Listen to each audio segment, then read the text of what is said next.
Southeast Asia, 1967. Deep within the jungles of Cambodia, a lone convoy stops along the Ho Chi Minh Trail for maintenance and rest. One of their Urals have succumbed to the harsh environment and has broken down. Nếu Linh biết là các chú ở đây, chúng tôi sẽ gặp rắc rối. Their rest, however, will be short-lived. Unbeknownst to them and far above the trees, a flight of 81 Sky Raiders on a strike mission spot their wounded prey.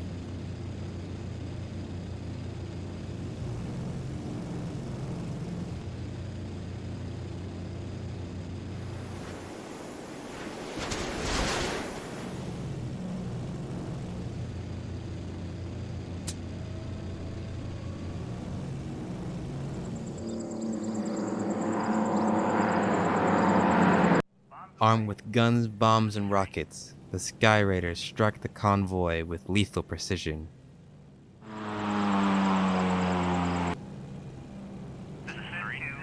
on fire, man! Bombs away! This is Center 2. Damn it, I'm hit! I'm gonna try to ditch. Bombs away! This is 2. 4. Bombs away. Kid, target destroyed.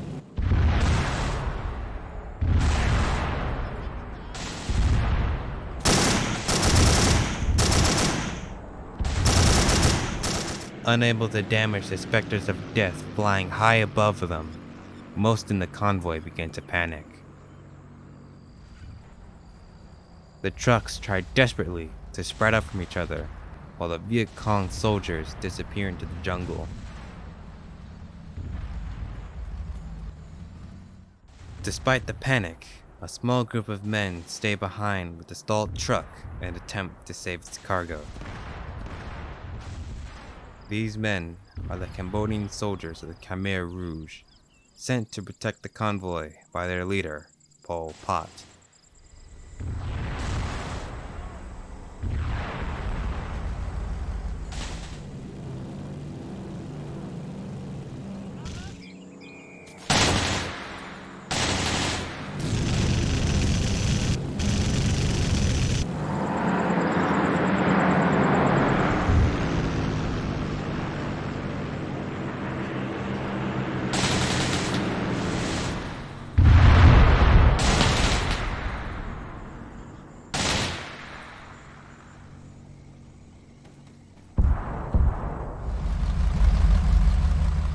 Even though their best efforts will not be enough to save everyone, the rest of the convoy is able to make it out alive because of their efforts.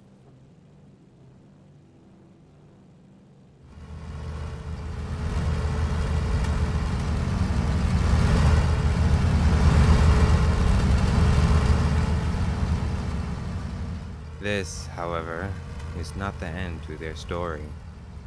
Only a few short years later, the actions of the Cambodian Prime Minister will bring forth the systematic genocide of 2.5 million people, the destruction of his own regime, and the war between 3 communist nations that were once close allies. Despite the scale of the situation, however, the actions of those in Indochina during the 1970s, 80s, and 1990s are left forgotten and ignored by the world at large. The astonishing loss of life, expensive wars, and the human interests at play in the conflict have been unremembered, and we must take an effort to make sure these events do not repeat themselves. This is the Third Indochina War.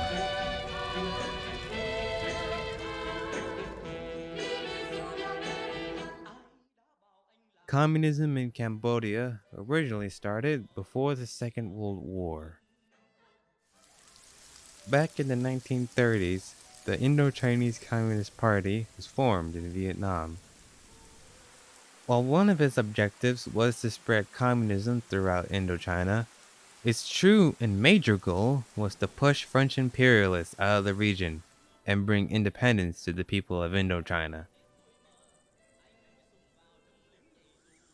At the time, France was extremely powerful in the region, and any attempt at a rebellion or political takeover would be futile.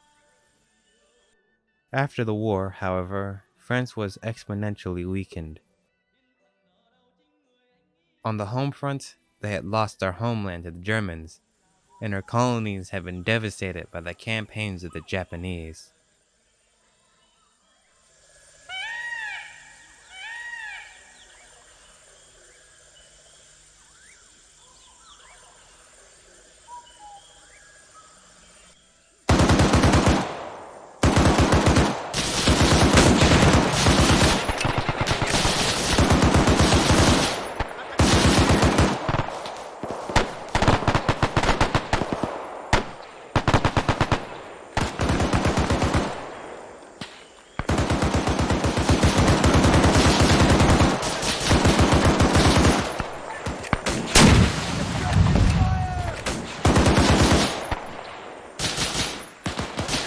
Quickly, get away!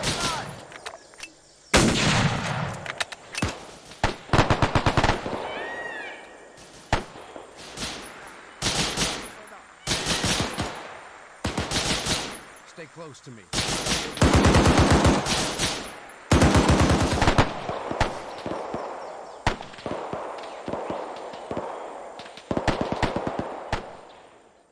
To add insult to injury, the recent victory of the Chinese Communist Party over the Republic of China and the new formation of the People's Republic of China in 1949 sent shockwaves throughout the Asian continent.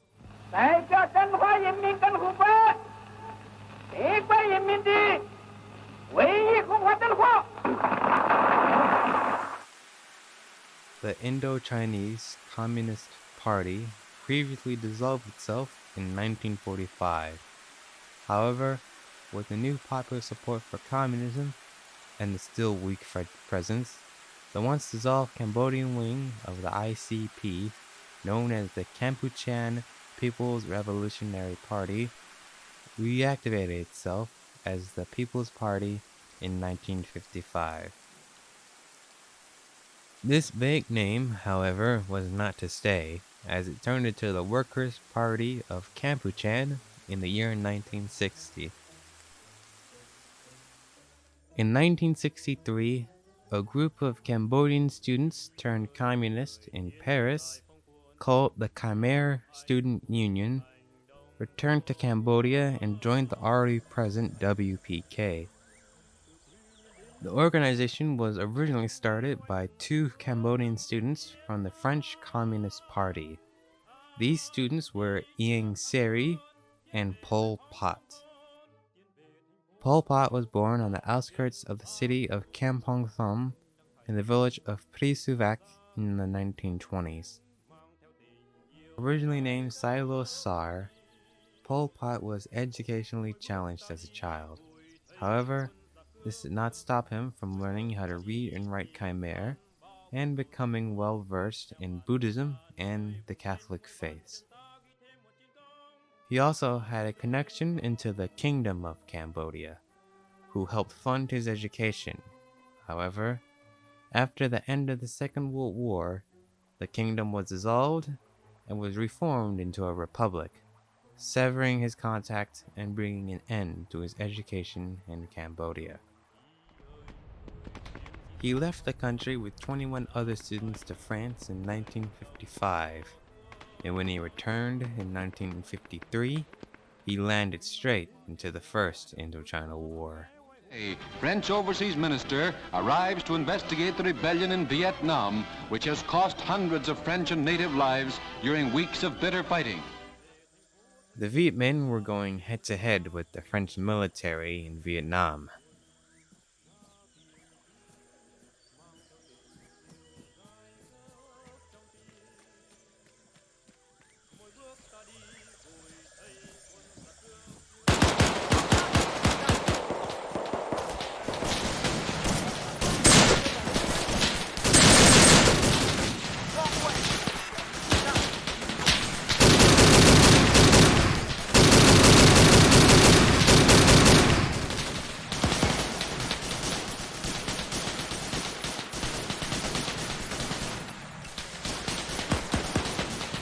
Meanwhile, Cambodia had gained independence, and the new oppressive government had fallen into a reign of terror.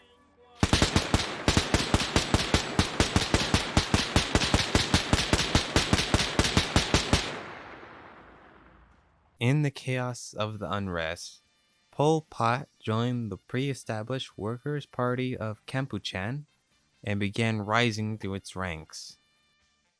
In 1962, Tau Samouth, the General Secretary of the WPK, was captured, tortured, and killed by the Cambodian government.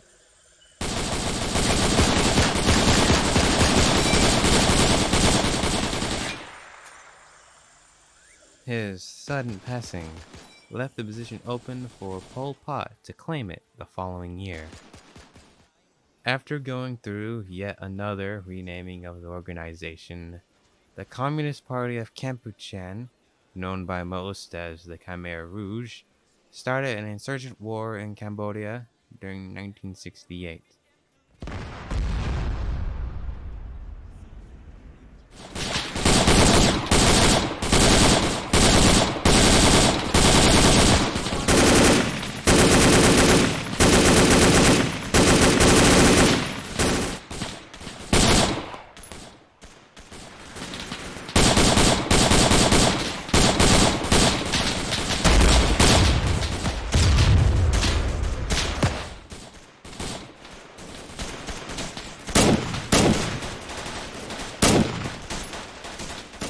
In the years following, the Khmer Rouge and the North Vietnamese supported each other in their separate conflicts. As the North Vietnamese provided support to the Khmer Rouge, Pol Pot allowed the Ho Chi Minh Trail to go through eastern Cambodia. During the Cambodian Civil War, the American Air Force intervened and expanded its Rolling Thunder operation into Cambodia. These campaigns, however, were ineffective and only helped to sway the locals to support the Khmer Rouge. In 1975, after several long years of fighting, the Khmer Rouge captured the city of Phnom Penh, the capital of Cambodia, and ended the Cambodian Civil War. After the Second Indochina War, the Khmer Rouge controlled Cambodia, while the Democratic Republic of Vietnam regained control over all of Vietnam. While the Vietnamese were busy rebuilding their war-torn country, Pol Pot began to enact his true, horrifying plan. The plan was to purify the populace, erasing Cambodia's past and resetting the country back to year zero. After the war, the Khmer Rouge closed all foreign trade and influences. They began closing schools, factories, and hospitals. They raided banks and destroyed all finance, currency, and banking records.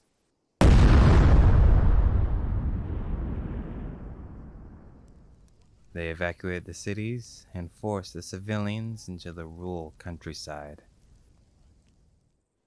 As famine was beginning to set in Cambodia, the Khmer Rouge began re-educating the population. They began destroying the older Cambodian culture and created a new one upon its ashes.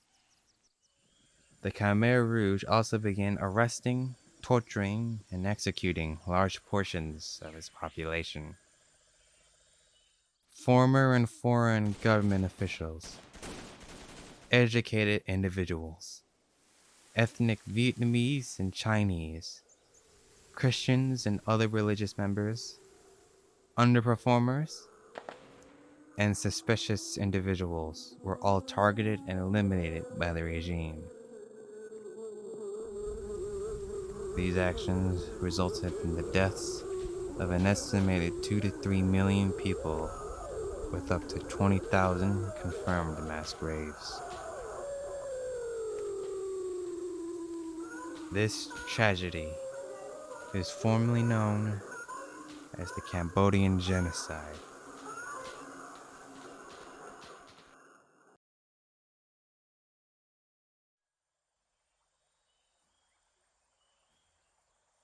During the 1970s, the Prime Minister of the Khmer Rouge, Pol Pot, became increasingly paranoid of the country's neighbors.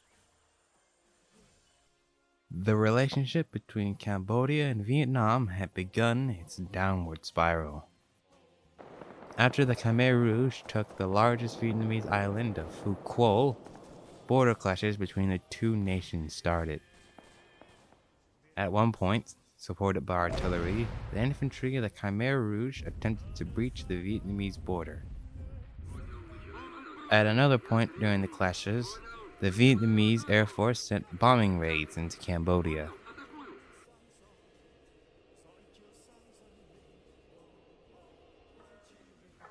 The border conflict came to a climax in 1978, when in a radio broadcast, the soldiers of the Khmer Rouge were given orders to exterminate the 50 million Vietnamese. In 6 months, over 100,000 people, both Eastern Cambodian and Vietnamese, were killed by the Khmer Rouge. With their citizens under threat of being genocided, the Vietnamese armed forces brought its full might against the Khmer Rouge and invaded.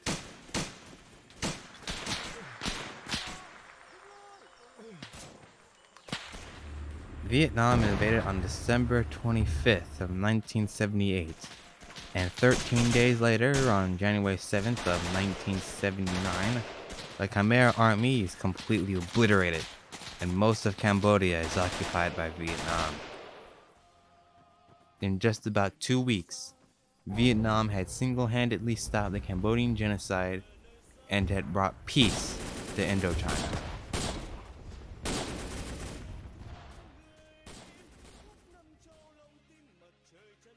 They had triumphed over Pol Pot's regime. However, this victory was not to last. Mao Zedong denounces the Khrushchev doctrine. The Chinese leader and the men who speak for him attack the Soviet premier as a traitor to the basic communist doctrine of violent world revolution.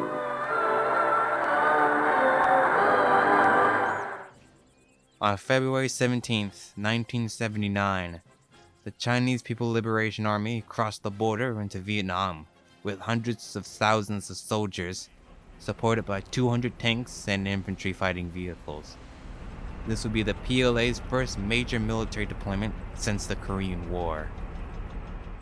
Only a few short days earlier, China gave its intentions to terminate its alliance with the Soviet Union and invade Vietnam. Storming the Russian embassy in Peking, Chinese Red Guards drive an even deeper wedge between the dragon and the bear. The demonstrations are so violent, the feelings so intense, that the families of embassy personnel must be sent home to Moscow. The USSR, who was an ally of Vietnam, was furious and almost declared nuclear war against China. Not wanting to perish in nuclear fire, China promised to stop their invasion before Hanoi, the capital of Vietnam, and then return home. They also promised the Soviet Union that they would not use their air force for the invasion.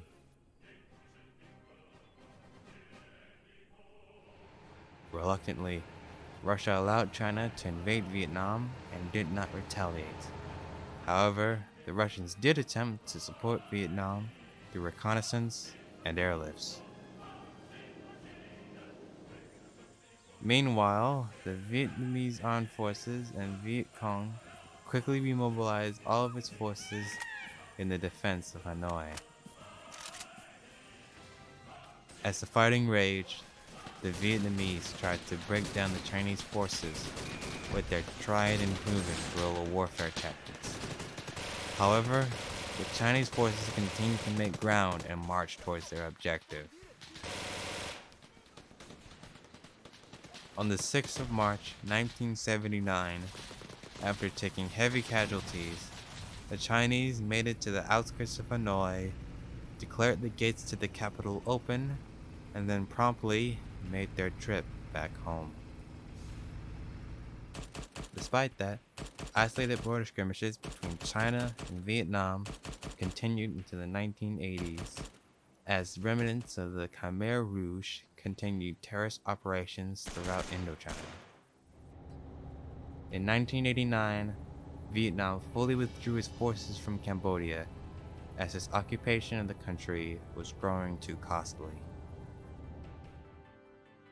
Many years after, in 1999, Vietnam signed a border pact with China, ending the open hostilities between the two countries and officially ending the Third Indochina War. During the 1980s, while Cambodia was still occupied by the Vietnamese, Vietnam was not praised for toppling the genocidal regime. Instead, the international community denounced Vietnam as the United Nations actively worked to revive the currently defeated Khmer Rouge to fight Vietnam. The debunked regime was given refuge in neighboring Thailand and continued a terrorist war against Vietnam.